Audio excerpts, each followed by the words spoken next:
साईं राम, कैसे हैं आप सब लोग?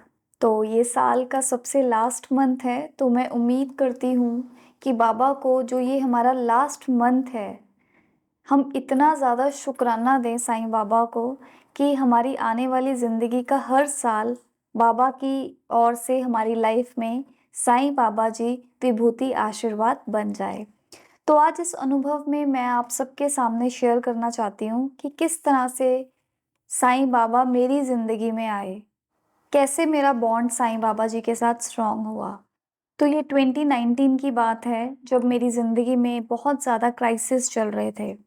तो कहते हैं ना कि आप बहुत ज़्यादा कन्फ्यूज़ स्टेट में होते हैं कि आपको समझ में नहीं आ रहा होता कि मैं करूँ तो क्या करूँ? आप बड़ी पूजा भी करके देख लेते हैं, कुछ आपको समझ नहीं आता। तो उस टाइम पे मैं यूट्यूब पे स्क्रॉल कर रही थी क्योंकि जब आपका दिमाग बहुत ज़्यादा अशांत होता है तो मुझे ऐसे लगता है आजकल हर कोई मीडिया की सबसे ज़्यादा हेल्प लेता है। तो औरों की तरह मैं भी ऐसे ही स्क्रॉल कर रही थी। तो जैसे ही मैं स्क्रॉल कर रही थी तो काफ़ी ज़्यादा आप कह लीजिए मेरे आगे वीडियो आई कि साईं बाबा के भक्तों के जो अनुभव हुए हैं उनकी ज़िंदगी में, उनकी वीडियोज़ मेरे सामने आनी शुरू हो गई। तो उसमें से मैंने 2-3 प्रेस कर ली तो उनके मैंने जब अनुभव सुने तो एकदम से कहते हैं ना कोई स्ट्रॉन्ग थॉट आपके माइंड में स मतलब बिल्कुल चिपक जाता है, बिल्कुल स्ट्राइक कर जाता है कि this is something very different, बहुत डिफरेंट सा लग रहा है, तो क्या करूँ मैं? तो मेरे मन में आया कि चलो मैं भी एक्सपेरिमेंट करके देखती हूँ। बहुत ज़्यादा मैं भी एक्सपेरिमेंट ही करके देखती हूँ। तो मैंने फिर अपने मन ही मन मैं जहाँ पे बैठी हुई थी उसी टाइम पे मैंने बाबा को ग्रीट किया। जैसे मैं बाबा को बोलती हूँ कि नमस्ते बाबा, मैंने बिल्कुल मन की बात बताई कि मैंने आपके बारे में यूट्यूब से बहुत ज़्यादा सुना है। सुना है आप लोगों की बड़ी मन्नतें पूरी करते हो, इस तरह से आपके तो बड़े अनुभव हैं। तो चलिए मैं ऐसे कहती हूँ कि अगर आप वाक़ई हैं, तो आप मेरी ज़िंदगी में आ जाइए। मैंने बड़े बोल्डली बोला। तो उसके बाद मैं इस बात को अपने ध्यान में ही रखती रही कि मैं भी देखती हूँ कि साईं बाबा मेरी ज़िंदगी में आते कैसे हैं। मैंने कहा अगर आप हो तो मेरी ज़िंदगी में आओ। मुझे भी तो पता लगे कि वाक़ई आप हो। कहते हैं ना जब बंदा ईगो में होता है, गुस्से में होता है तो फिर कुछ भी कह देता है, तो मैंने बाबा को ऐसे ही बोला। तो उस टाइम पे मेरा काम भी इतना ज़्यादा अच्छा नहीं था। तो कहते हैं ना कि कई बारी लाइफ में ऐसी स्टेजेस आ जाती हैं कि आपका वर्क स्लो पर चल रहा होता है, बट स्लो चल रहा होता है। तो 15 दिन, 20 दिन कुछ भी ऐसा नहीं हुआ। तो मैंने एक अपना ध्यान ज़रूर रखा था कि मेरे जो घर के पे मैंने एक टेबल पे अपना मंदिर बनाया हुआ है। तो उस मंदिर पे मैंने ना थोड़ी-सी जगह छोड़ी हुई थी, स्पेस अब मैंने छोड़ी हुई थी। मैं उस जगह पे हर रोज़ क्लीन करती थी उस जगह को और मैं बोलती थी कि साईं बाबा ये आपकी प्लेस है, आपने ही इधर आना है। आए नहीं हूँ, पर ये भाव मेरा बड़ा स्ट्रॉन्ग था कि डे नाइट उस प्लेस को मैं बड़े प्यार से उस प्लेस को वेलकम करती थी कि बाबा वो आपने ही आना है यहाँ पे। गुस्सा नहीं था बट कहती रहती थी कि बाबा आपने ही आना है। 1 महीना हुआ, 2 महीने हुए, कुछ मेरे को समझ में नहीं आया। मेरे को ऐसे लगा सेकंड मंथ में कि झूठ है। लेकिन बाबा के भक्तों के जब भी मैं अनुभव पढ़ रही थी तो डीप डाउन मुझे ऐसे लग रहा कि नहीं झूठ नहीं है, सब कुछ सच है। तो एक्चुअली मेरी जैसे मैं हॉस्टल में ही मेरी लाइफ़ थी। तो एक दिन क्या हुआ कि मैंने कोई व्रत रखा हुआ था माँ दुर्गा जी का।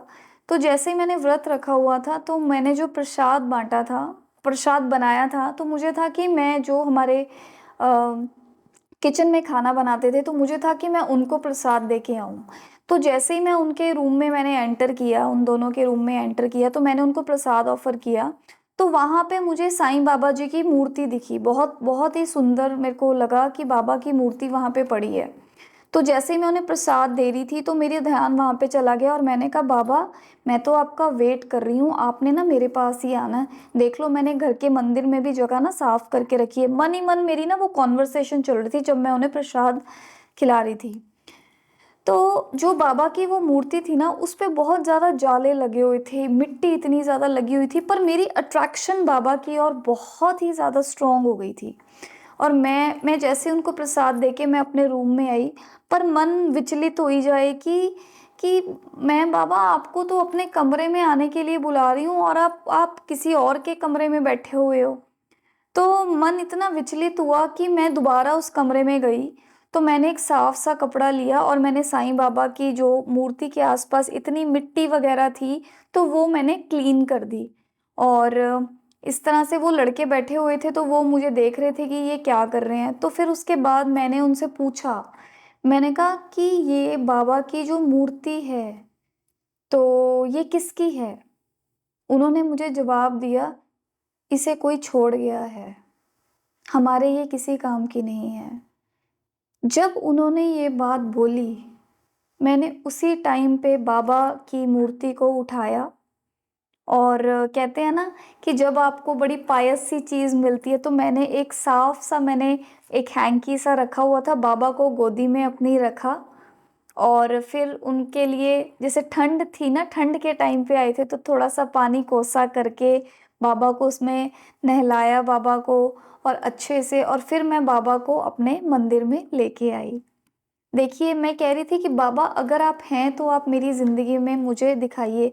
देखिए, वो मुझे कहाँ पे दिखे कि मुझे जहाँ पे वो दिखे, जैसे मैंने आपको बताया कि उस टाइम पे मेरी लाइफ़ में भी बड़ी कन्फ्यूज़न्स चल रही थी, मेरे को कोई क्लैरिटीज़ ही नहीं हो रही थी, तो बाबा मुझे मिले, लेकिन वहाँ पे बहुत सारे जाले लगे हुए थे, मिट्टी लगी हुई थी। और जैसे-जैसे मैंने वो क्लीन किया और बाबा को जैसे मैंने कोसे पानी में, मैंने बताया आपको, बाबा को मैंने नहलाया थोड़ा-थोड़ा करके, जैसे मुझे कहते हैं ना कि साईं बाबा तो भाव के भूखे होते हैं, वैसे-वैसे मेरे मन में पीस ऑफ माइंड आता रहा।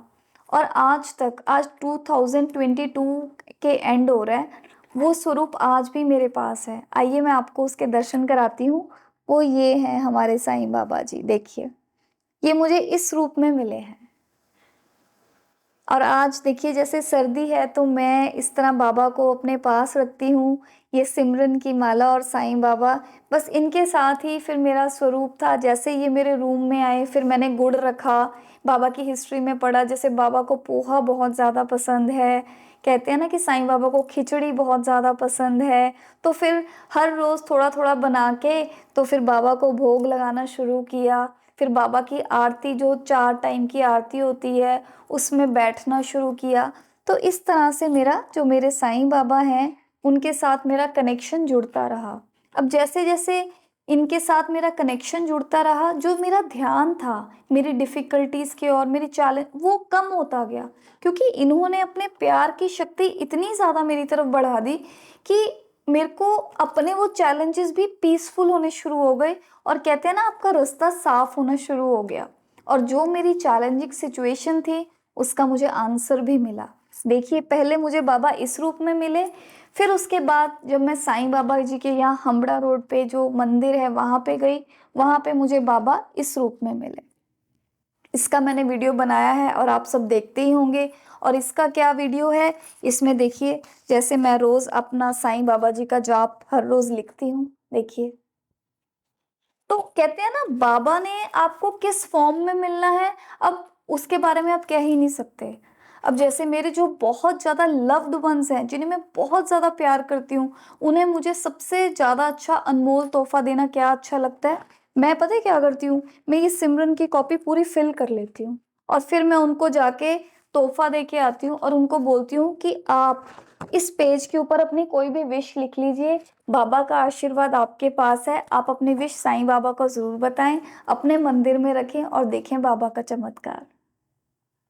तो देखिए, इस तरह से साईं बाबा के ये अनमोल तोहफ़े मेरी ज़िंदगी में आते रहे और मेरा जो बॉन्ड है और वो स्ट्रॉन्ग होता रहा। जैसे मैं लिखती रही, बाबा के अनुभव पढ़ती रही, आज एक इतना कॉन्फिडेंस लेवल आया है कि आप सबके सामने वो छोटे-छोटे अनुभव मैं लेके आऊँ।